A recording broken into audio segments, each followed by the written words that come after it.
Bonjour, bonjour, bonsoir, bon joueur, bonne joueuse, bienvenue dans cette vidéo du vendredi où je suis une fois de plus tout seul pour vous présenter les nouveautés. Je suis très content que vous regardiez cette petite vidéo pour vous tenir au courant de l'actualité ludique. On commence tout de suite avec le premier jeu, Pépite, pour 3 à 6 joueurs à partir de 8 ans pour des parties d'environ 20 minutes. C'est un jeu de Amaury Montmoreau, Adrien Devisme et illustré par Thaïs Bossé. C'est un jeu d'ambiance avec déjà un magnifique jeu de mots, Pépite rusée vers l'or. C'est un jeu effectivement dont le but va être d'avoir le plus de petites pépites possible. Vous avez un matériel que je vais vous montrer juste ici. Hop. Chaque joueur et chaque joueuse va se munir de cartes personnages, des cartes qui vont symboliser un petit peu les actions du jeu. Et en plus de ça, on va avoir 2 cartes lieux qui sont en fait des cartes de saloon et également des cartes de banque. Donc chaque joueur va avoir un set de 4 personnages au début, on va en acquérir durant la partie, et on va avoir également un saloon et une banque. On va également avoir 2 cartes au centre de la table qui sont une carte, enfin des cartes mines finalement, une avec une pelle et une avec une pioche. Le but du jeu, comme je le disais, c'est d'avoir le plus de pépites, et pour ce faire, les différentes cartes que l'on va jouer vont nous permettre justement de faire des actions qui permettront justement de récupérer des pépites, soit dans les mines que je vous ai montré tout à l'heure, soit du coup dans le saloon ou dans la banque des différents adversaires. Alors la banque, en général, les pépites sont safe dans la banque, donc c'est ce qui permet de bloquer votre butin. C'est un jeu qui va durer 4 manches, chaque manche va durer un certain nombre de tours. La manche peut prendre fin de 2 manières, soit quand toutes les mines sont bloquées, parce que vous verrez que quand on pioche des pépites, on peut piocher également des jetons de dynamite qui vont bloquer les mines, et si jamais les 2 mines sont bloquées, c'est la fin de la manche immédiatement. Sinon, ça va être grâce aux cartes. On a 4 cartes. Dès que j'en ai plus qu'une en main, du coup, on reset une nouvelle manche. Et si c'est la 4e, c'est la fin de la partie. Celui qui a le plus de pépites l'emporte. Les différentes actions, je peux vous les lire, parce qu'au début, on commence avec les 4 mêmes. On a la coursière qui permet de... Ça indique son action, transporte la part de ton butin d'une mine à ton saloon ou de ton saloon à ta banque. Donc ça permet justement d'aller cibler une mine et de récupérer les butins, de les mettre dans le saloon ou de saloon à la banque. Vous allez me dire du coup à ce moment-là, mais comment on fait pour cibler les différents lieux? Et bien en fait, quand vous allez sélectionner votre carte simultanément avec les autres joueurs, vous allez la placer face cachée, et en plus de ça, vous aurez une petite roue comme ceci, qui indique justement les différents symboles, et ça vous permet notamment de cibler les différents lieux grâce à cette petite roue que vous mettez également face cachée à côté de votre carte personnage. Ce qui est très bien fait d'ailleurs dans l'iconographie, c'est que chaque carte personnage va vous indiquer à chaque fois les différents lieux sur lesquels elle peut agir. Donc ça vous permet tout de suite d'avoir un rappel grâce au personnage et notamment des icônes qu'on retrouve sur la roue. On va avoir également la Desperada qui va te permettre du coup de voler toutes les pépites d'un saloon adverse et on les pose dans son saloon. Donc ça c'est plutôt méchant. Et enfin on a le shérif qui lui protège de toutes les Desperadas. Donc ça c'est plutôt pratique. Si vous sentez qu'à un moment il y a quelqu'un qui va vous attaquer avec une Desperada, vous mettez votre shérif. Parfois ça tombe pas bien et du coup vous jouez votre shérif pour rien et vous l'avez un peu perdu et vous êtes un peu à nu face aux autres joueurs. C'est un jeu très simple en termes de mécanique. Vous retrouvez ce côté guessing, ce côté bluff, ce côté anticipation qu'on pouvait retrouver dans Valbara par exemple ou dans Libertalia pour ceux qui connaissent. On anticipe ce que les autres vont jouer et on va essayer justement de contrecarrer leur plan et on va essayer évidemment là de piller les mines et de tout mettre dans le saloon puis de tout mettre dans la banque pour conserver tout ça. On enchaîne avec un jeu d'ambiance qui s'appelle le DJ Set, c'est la team de Haut les Mains, si vous connaissez le jeu Haut les Mains, qui fait maintenant ce jeu qui s'appelle DJ Set. Alors DJ Set c'est un jeu à partir de 12 ans pour 3 à 16 joueurs, donc c'est vraiment un jeu d'ambiance à très nombreux, 20 minutes de partie. Le concept est excellent à mon sens. C'est un jeu en fait qui va renouveler les jeux de culture musicale, dans le sens où on va pas vous demander de trouver du coup l'artiste ou le nom de la musique ou même les instruments de musique, on vous demande juste de trouver, on va dire, le sujet. Alors c'est un dos de boîte extrêmement bien fait, pourquoi? Parce qu'au dos de boîte vous avez justement un petit QR code et qui en fait représente une carte dans le jeu. Donc en fait dans le jeu vous aurez des cartes, les cartes auront toujours un thème, donc là par exemple le thème c'est ça brille, suivi d'un QR code. C'est un QR code qui renvoie directement sur un lien ou sur l'application d'Haut les Mains, et en fait, enfin sur l'application par exemple de DJ Set du coup, ça renvoie directement sur l'application ou sur un lien, et donc vous n'avez pas besoin de Spotify ou de Deezer, pas besoin d'abonnement à quoi que ce soit, ça envoie directement sur le lien. Ce que j'ai fait du coup au préalable, c'est que j'ai scanné ce lien, et je vous rappelle que le thème c'est ça brille. Donc vous allez avoir une espèce d'application qui ressemble à ça, donc là c'est quand on arrive sur le lien, et vous allez avoir différents morceaux de musique, vous voyez, différents disques, et on en a 7 comme ça, en tout cas du moins dans la démo qu'on a ici, et ça va me permettre de vous expliquer un peu le concept du jeu que moi je trouve absolument excellent. Ça va à l'encontre de ce qu'on a l'habitude de faire, c'est-à-dire trouver le nom de l'artiste, le nom de la chanson. Là, on est sur un thème de sabri. Donc quand je vais appuyer sur lecture, qu'est-ce qui va se passer? On va entendre une musique dont normalement les paroles parlent de quelque chose qui brille. Et on va voir ensemble qu'est-ce que ça peut être. Alors ce qui est intéressant, c'est qu'on va écouter la chanson un certain nombre de secondes, et au fur et à mesure que l'on entend la chanson, tant qu'on ne trouve pas, bah du coup il va y avoir des indices qui vont apparaître. Et donc on va essayer de trouver la réponse ensemble. Je vous mets le son le mieux possible. Ça va être normalement une qualité dégueulasse, mais c'est juste pour vous expliquer le concept. Donc on entend la musique. Voilà. Et donc au fur et à mesure, là on va chercher, on va dire ok, moi j'ai reconnu, je pense que c'est Rihanna. Normalement c'est Diamond. Donc je me dis que le mot qu'on cherche ici qui brille, ça doit être diamant. La bonne réponse, très certainement. Donc je pense que la réponse c'est diamant. Puisque dans ce qui brille dans cette chanson, finalement, le thème c'est diamant. On va regarder la réponse. Et j'ai trouvé. La bonne réponse c'est diamant. On peut en faire une autre si vous voulez.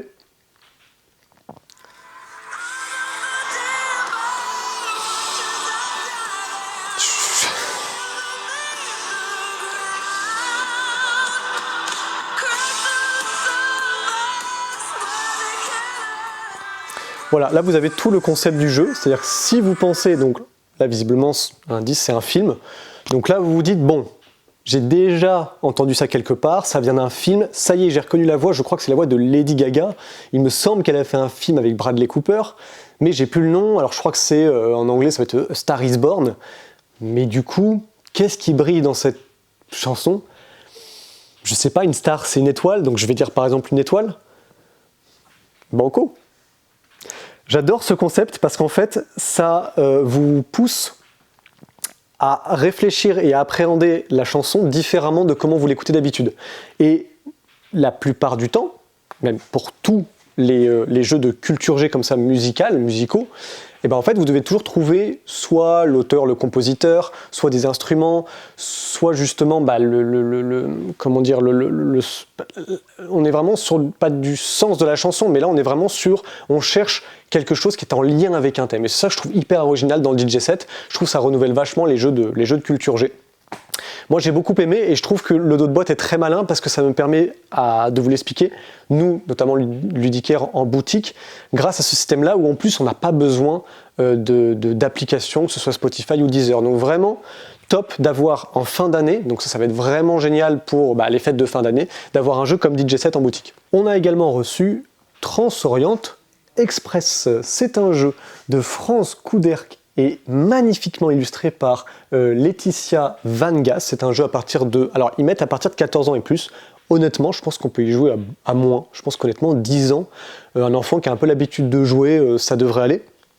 Donc moi, je mets 10 ans et plus, ils mettent 14 ans. Je pense que c'est 10 ans. 20 minutes de partie pour 2 à 4 joueurs. C'est un jeu compétitif. Alors j'ai pas de boîte ouverte ici, je ne peux pas vous montrer les cartes, je vais essayer de vous montrer le dos, vous ne le voyez peut-être pas, mais en fait les cartes ont des dorures, et en plus de ça je trouve les illustrations et le travail des couleurs est vraiment magnifique. C'est un jeu de collection de cartes, on va récupérer des cartes de lieux en essayant de... Enfin on va les récupérer en payant le coup avec des petits wagons de couleurs qu'on retrouve sur les cartes.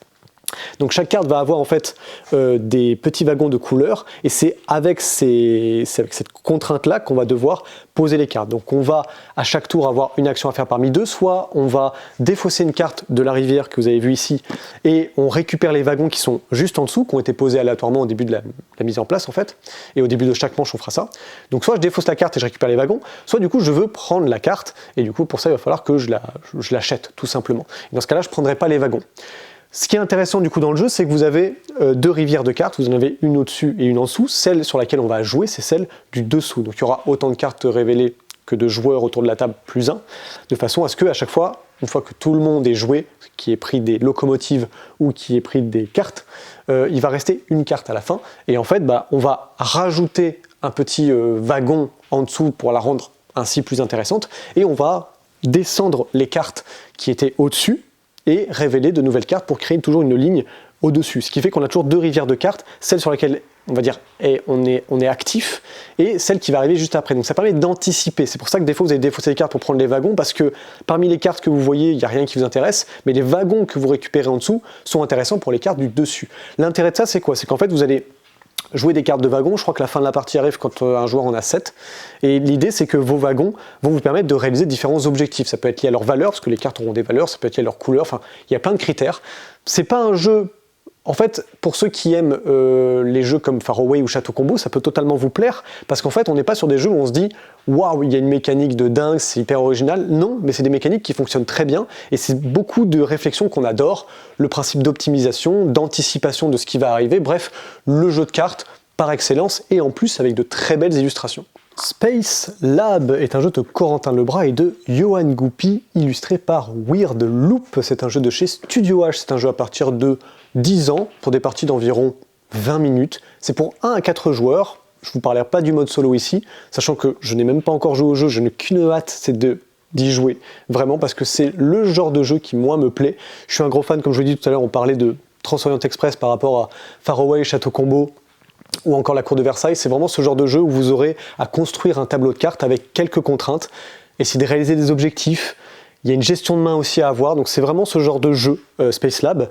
Dans Space Lab, donc, comme je disais, la mise en place, c'est un jeu donc, compétitif, le but c'est d'avoir le plus de points de victoire. Pour marquer des points, il y a 3 manières de le faire. Il y aura les cartes qui vous permettront de marquer des points, les cartes de personnages notamment, les cartes d'objectifs, et durant la partie, vous allez aussi récupérer des tuiles si vous remplissez des objectifs qui sont des objectifs liés à votre station. En fait, vous avez 3 stations, 3 petits satellites. Vous en avez un violet, vous en avez un orange et puis un jaune que vous allez placer du coup au centre, à droite du coup et à gauche. Je suis inversé donc je sais plus trop, mais bref, vous allez avoir ces petites stations qui vont se placer comme ça. Et au centre de celle-ci, vous allez du coup placer, hop, ce genre de petites tuiles comme ceci, qui représentent des couleurs. Il y en a en général 3, hein. De toute façon c'est toujours 3. En dessous vous aurez aussi un petit effet bonus qui va s'appliquer si vous remplissez certaines conditions, donc les conditions qui sont ici. Et en fait, vous allez avoir du coup des icônes de couleurs qui vont un peu orienter le type de carte que vous allez placer autour de ces satellites. Comme vous en avez 3 des satellites, enfin des bases, hein, ce qu'ils appellent des bases, comme vous en avez 3 des bases, vous allez avoir autour de celle-ci 4 emplacements, sachant que comme il y en a une qui est au centre, elle partage 2 emplacements avec celle à droite et à gauche. Donc du coup, finalement, vous allez jouer jusqu'à avoir joué 10 personnages, ou du moins, dès qu'un joueur ou une joueuse a atteint 10 personnages, ça va enclencher la fin de la partie. Donc vous aurez au maximum joué 10 cartes, puisque chacun des satellites peut en regrouper 4, moins 2, puisqu'il y a 2 emplacements qui sont partagés. Les cartes, justement, hop, les cartes ressemblent à ceci. Elles ont différentes informations. Vous allez avoir une valeur qui va correspondre en fait au coût de la carte, et le coût de votre carte, bah, c'est le nombre de cartes que vous allez devoir défausser. Ça va en général, ça va être compris entre 0 et 3. Elles ont également des couleurs, donc bah, ça c'est demandé notamment, c'est des couleurs qu'on retrouve notamment sur les tuiles que je vous ai montrées juste avant. Et on va également avoir un petit effet en dessous qui vous permet notamment de marquer des points sous certains critères, et souvent ce critère-là c'est lié à une espèce de petit symbole que vous retrouvez en dessous du chiffre. C'est une espèce de spécialité en fait des différents personnages, et vous en avez 4. Il y a des astronautes, des réparateurs, des biochimistes, enfin j'ai plus exactement les termes, mais des médecins. Vous allez retrouver essentiellement 4 icônes, et donc c'est aussi une manière de faire des points, comme je disais, par rapport aux cartes. Le tour de jeu est relativement simple. Vous allez avoir une pioche, sur cette pioche là vous allez piocher en fait des cartes, vous allez en piocher 3, et vous allez en choisir une. Vous allez prendre toutes ces cartes là de la même couleur, et le reste vous allez le placer dans une réserve commune en fait, hein, une rivière de cartes, et à chaque fois que vous allez placer les cartes dans cette rivière là, vous allez justement les trier par couleur. Pourquoi? Parce que à la place du coup de piocher de cette manière là, vous pouvez récupérer toutes les cartes d'une couleur. Vous avez ce même système à peu près de pioche plus ou moins identique dans Abyss Conspiracy par exemple, pour ceux qui connaissent.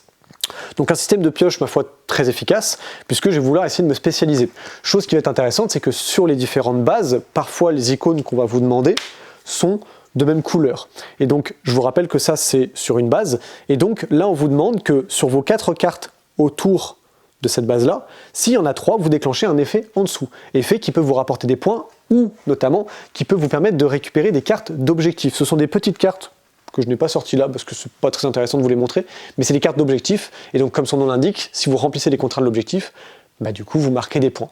C'est vraiment un jeu dans lequel vous n'aurez que 2 actions à faire finalement. La première, comme j'ai dit, c'est de piocher, donc soit depuis la rivière de cartes et vous prenez tout d'une même couleur, soit vous en piochez 3, vous prenez tout de la même couleur, le reste vous le défaussez. Soit du coup l'autre action dont je parlais, c'est simplement de jouer une carte. Et pour jouer une carte, bah, il faut tout simplement payer le coût de la carte, qui est en fait le nombre de cartes que vous allez défausser.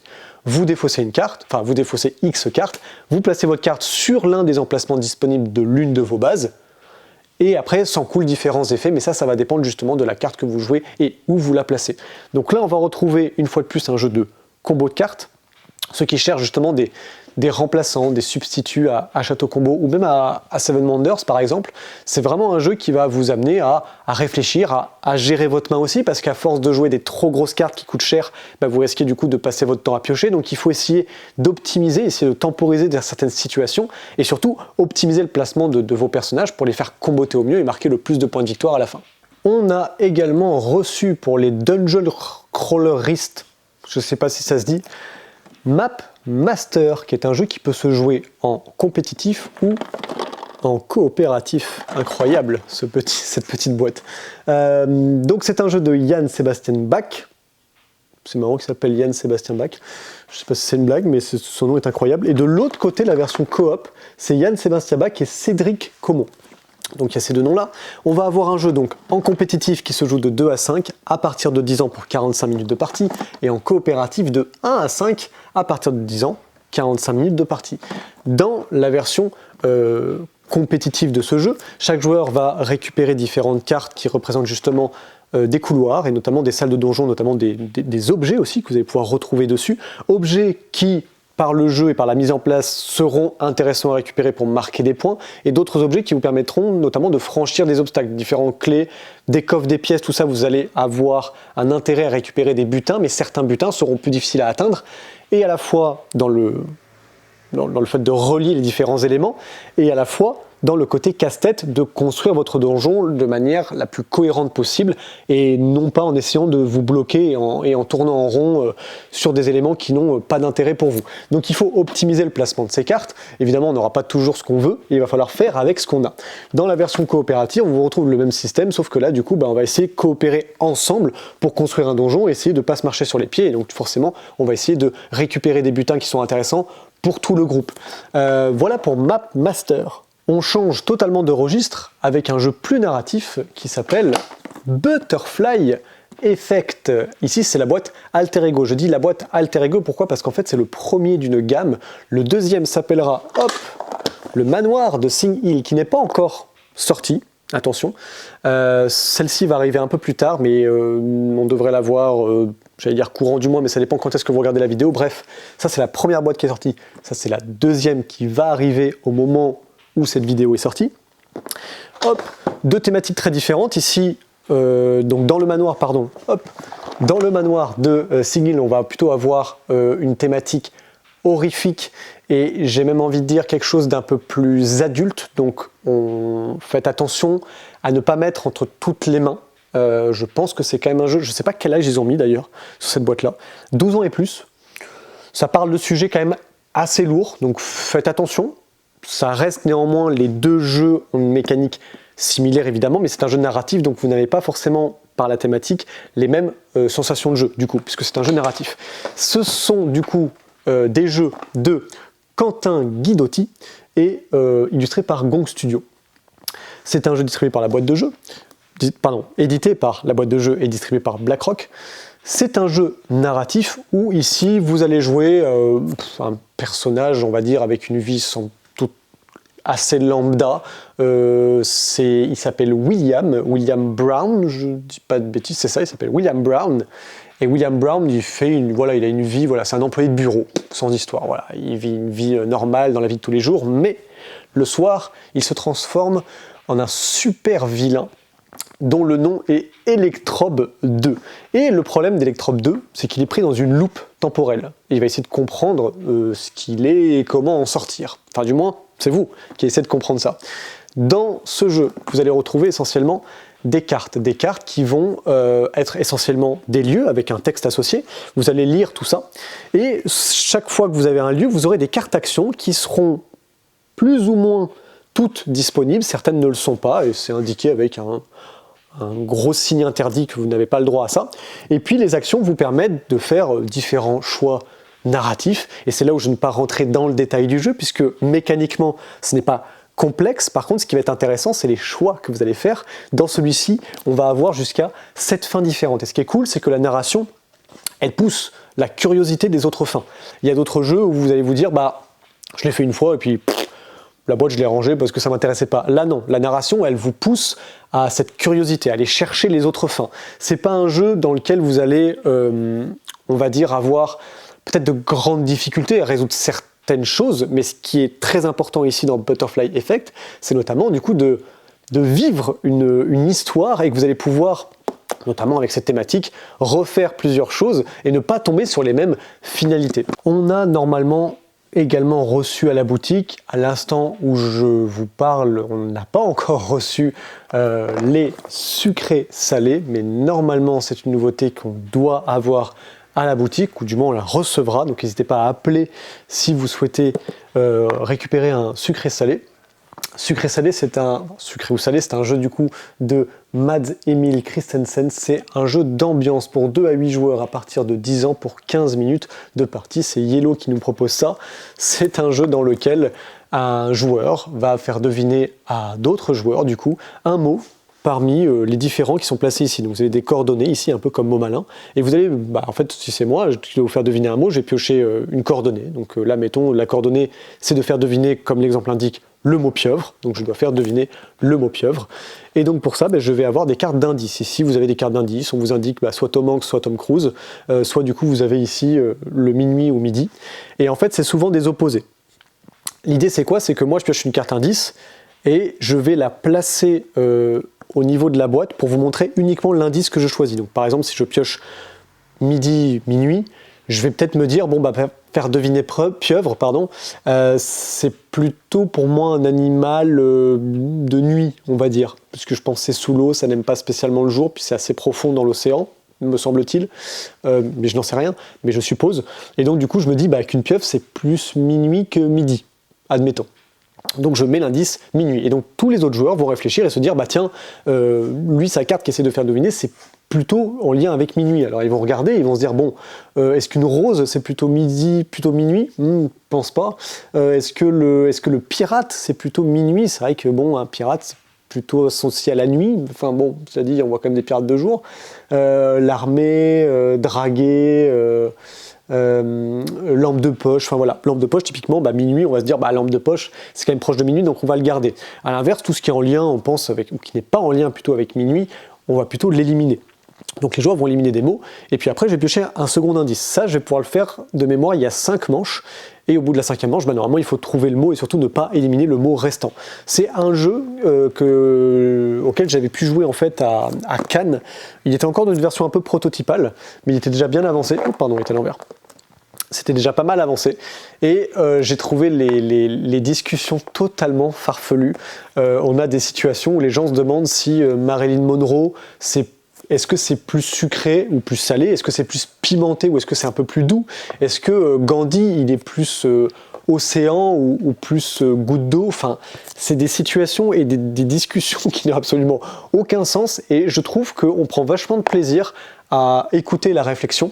Dans certains jeux, je pense notamment des fois aux Codenames ou même à Similo, en fait, il y a un temps où, quand les autres réfléchissent, on se dit juste « Ah non, ils sont pas dans la bonne voie » ou alors « Ah oui, c'est vrai que j'ai fait ça comme ça, j'aurais peut-être pas dû. » Mais là, vous rigolez de voir vos alliés essayer de se poser la question si un vélo, c'est plutôt sucré ou plutôt salé, alors que sur le papier, dans la vie de tous les jours, on se pose pas du tout ce genre de questions.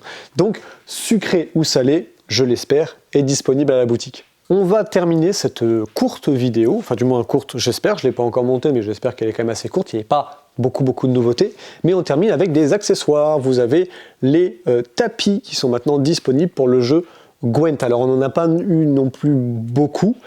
Sachez que dans les accessoires, on avait des tapis prévus et normalement des sleeves, donc des protège-cartes. On n'a pas encore reçu les protège-cartes. Tous les tapis ne sont pas disponibles, on n'en a reçu que 2. Donc là, on a le tapis des Royaumes du Nord et les tapis de, super simple à dire, Nilfgaard. Je trouve ça dur à dire, moi je sais pas pourquoi. Mais en tout cas, sachez que on n'en a pas beaucoup, mais que c'est ces 2 tapis-là uniquement qu'on a de dispo à la boutique. Voilà, cette vidéo est maintenant terminée. Je vous remercie énormément de l'avoir suivi et je vous dis à bientôt chez Jeux des Cartes Bordeaux.